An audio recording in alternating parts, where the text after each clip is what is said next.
ल गाइस यो चाहिँ ठ्याक्कै ललितपुरको माथि यो माथिल्लो डाँडा हेर्नु है गाइस के को चित्र भन्नुहुन्छ होला तपाईँहरूले पनि दङ पर्नुहुन्छ होइन यस्तो दामी ठाउँ छ यो चाहिँ तपाईँ पनि आउनु सक्नुहुन्छ है काठमाडौँबाट मात्र कति लाग्छ भने आधी घन्टा 1 घन्टा लाग्दो रहेछ तर बाइक हुनुपर्छ है आइपुग्नुलाई त्यहाँ आधी घन्टा 1 घन्टामा आइपुग्नुलाई चाहिँ हिँड्दै चाहिँ आउनु सकिँदैन ल गाइस हामी चाहिँ घुमिरहेको छौँ फ्यान्टास्टिक पाराले कता त्यो हिँड्न त यता माथिबाट हो हेलो गाइस हामी चाहिँ यता टक्क ललितपुरको यो के टावर अरे यो के ठाउँ अरे होटल अरे गाइड घुम्दै टोइलेट यता रहेछ टोइलेट पनि जानु पऱ्यो 3 पानी टावर हो यो ललितपुरको यस्तो भ्यान आउनु रहेछ भनेपछि तपाईँ आफै सोध्नुहोस् एकचोटि चाहिँ आउनै पर्ने ठाउँ रहेछ गाइस ल माथि पनि रमाइलो छ तलतिर पिकनिक भइरहेर हामी चाहिँ माथि आयो माथि जाने ल हिँड्ने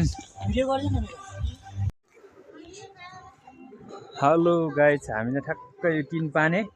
भ्यू टावर आइपुग्यौँ है अब हामी भ्यू टावर चढ्दैछौँ उफ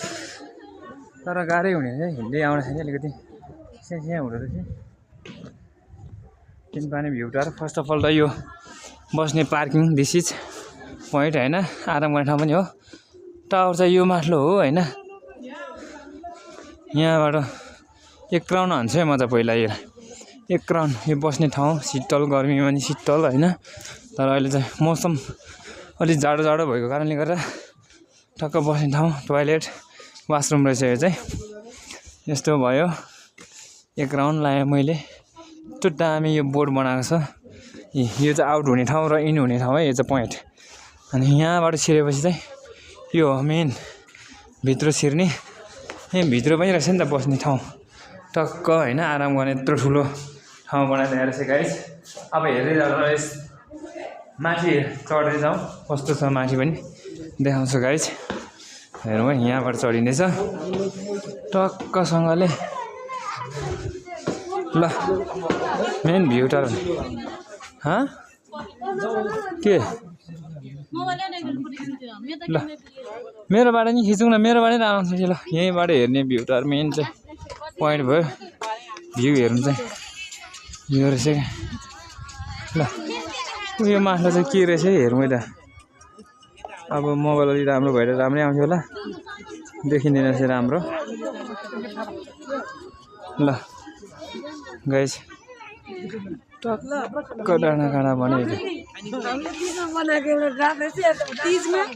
ल लालीगुराँस गाइस लालीगुराँसको बोट कस्तो हुन्छ भने यो वैशाखमा हेर्न आउनु होला फुल छ बोट यो भयो होइन काठमाडौँ एरिया चाहिँ यो भयो बालुवा जस्तो देख्दो रहेछ गाइस मोबाइल यस्तो कमजोरी भएपछि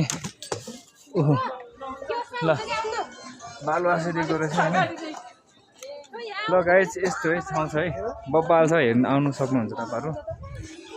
हेलिकप्टरमा आयो भने त यहाँ त मात्रै 10 मिनटमा मात्रै हो यो त बाइकमा आयो भने 1 घन्टा 2 घन्टै आउँछ 3 पानी view tower guys hello guys visit गर्ने ठाउँ है यो चाहिँ फेरि कति दुःख गर्नु यार कहिलेकाहीँ यसो हामी पनि कहिलेकाहीँ यसो होइन अर्काको बुढी लिएर पनि घुम्नु चाहिँ आउनै पर्ने ठाउँ रहेछ ललितपुर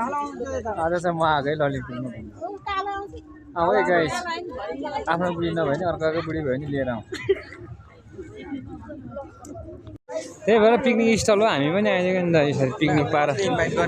पिकनिक स्टाइलमा हामी के खानु जाने होइन भिजिट गर्नु मात्रै जाने हो होइन नो प्रब्लम के भिजिट गर्नु जानु यहाँ पिकनिक खाएर ठाउँ त्यहाँ खाने ठाउँ भटेर पनि छ जस्तो छ किन कल्चर यसरी हेरेर आउँछ जाउँ पिकनिक स्टल रहेछ यो चाहिँ धेरै यहाँ त पिकनिक स्टल रहेछ ल गाइस आउनुहोस् है तपाईँहरू पनि एकदम बवाल ठाउँ रहेछ टाइम मिलाएर हामी त आज यी छुट्टी पुरै फुल छुट्टीमा आइदिएको के भन्दा फुल छुट्टी नभए पनि अब आइसकेपछि फर्किनु गाह्रो